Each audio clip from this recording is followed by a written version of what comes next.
चालू करते हैं तनिक खबर से हटिए ना।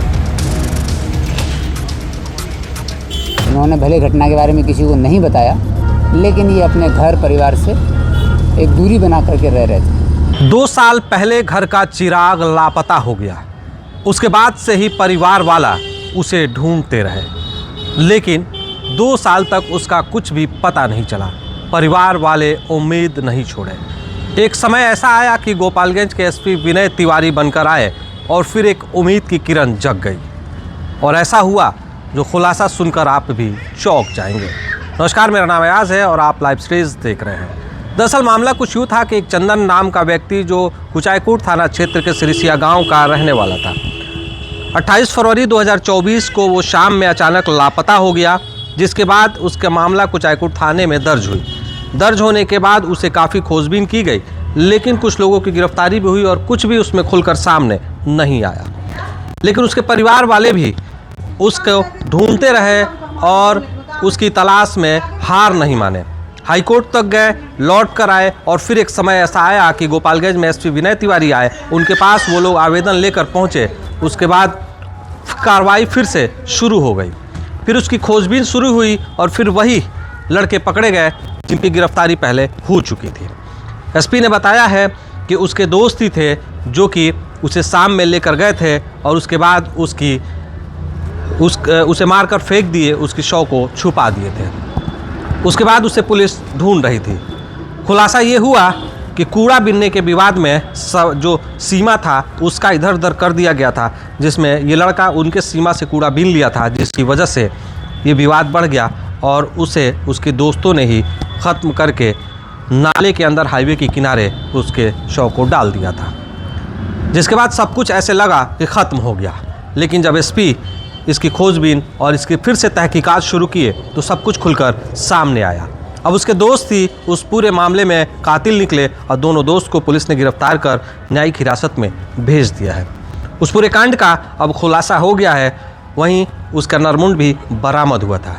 उस पूरे कांड पर गोपालगंज के एसपी विनय तिवारी क्या कुछ कह रहे हैं, सुनिए। 2 साल पहले फरवरी 24 में कुचायकोट थाना में एक केस दर्ज हुआ था और चंदन नाम के लड़के की मिसिंग रिपोर्ट आई थी यहाँ पे। तो कुचायकोट थाना में 2 साल पहले मामला दर्ज हुआ था और 2 साल तक करीब इसमें अनुसंधान जो है वो ढंग से हो नहीं पाया और पुलिस इस दिशा में अनुसंधान कर रही थी कि कुछ इसमें प्रेम संबंध का मामला लग रहा है। हालांकि एफआईआर दर्ज हुई थी, अनुसंधान हो रहा था। फिर इसमें जो परिजन हैं उनके द्वारा इस बात को उठाया गया कि अभी तक किसी निर्णय पर वो लोग नहीं पहुँचे हैं, लड़के की भी बरामदगी नहीं हो पाई।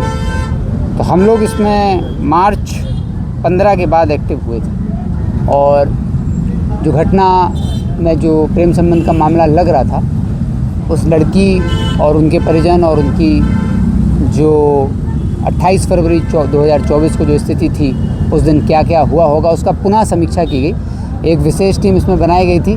डीआईयू इंचार्ज इंस्पेक्टर हरिंदर हैं, इंस्पेक्टर ओम प्रकाश हैं और इंस्पेक्टर कुचायकोट राजेश चौधरी के नेतृत्व में इन तीनों ने इस घटना की पुनः समीक्षा की। तो इस समझ में आया कि 28 फरवरी 2024 को प्रेम प्रसंग जैसा कोई मामला नहीं लग रहा है। लेकिन जो लड़के उनके साथ में थे, जिन पर परिवार ने पहले शक जताया था, उन लड़कों से पूछताछ 2024 में तत्कालीन लोगों ने की होगी, लेकिन किसी निष्कर्ष पर वो लोग नहीं पहुंच पाए थे। तो पुनः दूसरे सिरे से अनुसंधान प्रारंभ किया गया और जो मृतक चंदन, जो गायब लड़के चंदन थे, उनके जो दोस्त हैं दीपक और मन्नू, ये तीनों दोस्त थे आपस में। इनको जब इसका टेक्निकल इन्वेस्टिगेशन किया गया तो देखा कि इनकी जो गतिविधि थी फरवरी 24 से लेकर अप्रैल 24 तक वो काफ़ी संदिग्ध थी। और घटना के बाद इन्होंने भले घटना के बारे में किसी को नहीं बताया, लेकिन ये अपने घर परिवार से एक दूरी बना करके रह रहे थे। जब पुलिस को ये साक्ष्य मिले उसके बाद इस टीम ने इसमें काम किया। इसमें इनके परिवार के लोग हाईकोर्ट भी गए हुए थे कि इसमें लड़के का क्या हुआ, कुछ पता नहीं चल रहा है। तो जब ये पूरी 3 एसआईटी इसमें बनी थी, तीनों एसआईटी ने अपना काम किया, टेक्निकल इन्वेस्टिगेशन हुआ, तो दीपक और मन्नू की गिरफ्तारी हुई, क्योंकि पूरे साक्ष्य उसमें आ गए थे कि इनके द्वारा ही ये घटना की गई है और कहीं ना कहीं अप्रैल में ही हम लोगों को स्पष्ट होने लगा था पहले हफ्ते में कि ये लड़का मिसिंग नहीं है। 28 फरवरी को ही हत्या कर करके बॉडी को डंप कर दिया गया। लेकिन बॉडी कहाँ गई है, चूँकि 2 साल हो गए घटना के, और उसका पूरा खुलासा करना और उसको सबूतों के साथ सामने लाना थोड़ा चुनौतीपूर्ण था इस टीम के लिए।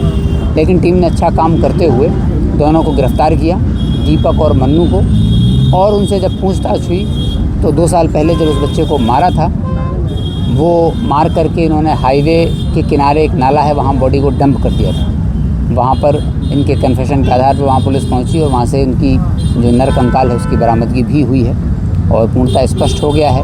तो जब इस घटना की इनसे पूछताछ भी हुई कि आखिर ऐसा क्यों हुआ था, तो उससे ये स्पष्ट हुआ कि ये तीनों का आपसी विवाद था। तीनों ही एक्चुअली स्मैक का नशा करते थे, और जब ये नशा कर रहे थे और एक दूसरे का क्षेत्र इनका निर्धारित था कूड़ा बीनने का, और एक दूसरे के क्षेत्र में जब इंक्रोचमेंट कर देते थे, चंदन जो है वो दीपक के क्षेत्र में और मन्नू के क्षेत्र में भी कूड़ा बीनने का काम कर रहा था। और ये लोग प्रायः नशे का भी सेवन करते थे। उसी नशे के सेवन में मन्नू ने प्लानिंग करी और दीपक का सहयोग लिया। रात में इन लोगों ने ये हत्या की, गला दबाकर ये हत्या की गई थी।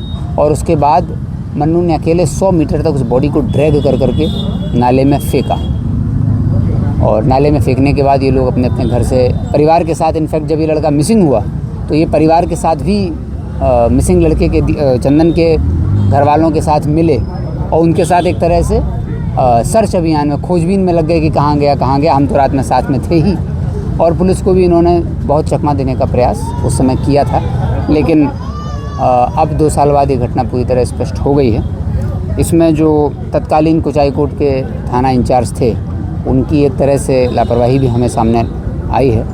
तो हम इसको उनके विरुद्ध विभागीय कार्रवाई के लिए भी प्रस्ताव समर्पित कर रहे हैं। साथ ही इस घटना में जो बरामदगी हुई है, वो बरामदगी को FSL की टीम ने भी देखा है, और अब इसका आगे वैज्ञानिक अनुसंधान हो रहा है और सभी साक्ष्यों का संकलन करके इसमें चार्जशीट समर्पित करके सज़ा दिलाई जाएगी।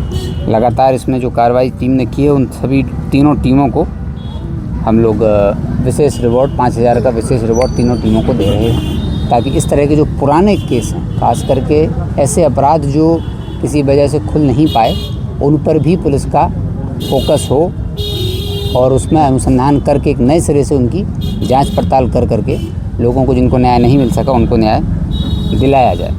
इसके साथ ही गोपालगंज में तो आखिरकार 2 साल बाद इस पूरे कहानी का खुलासा हो ही गया।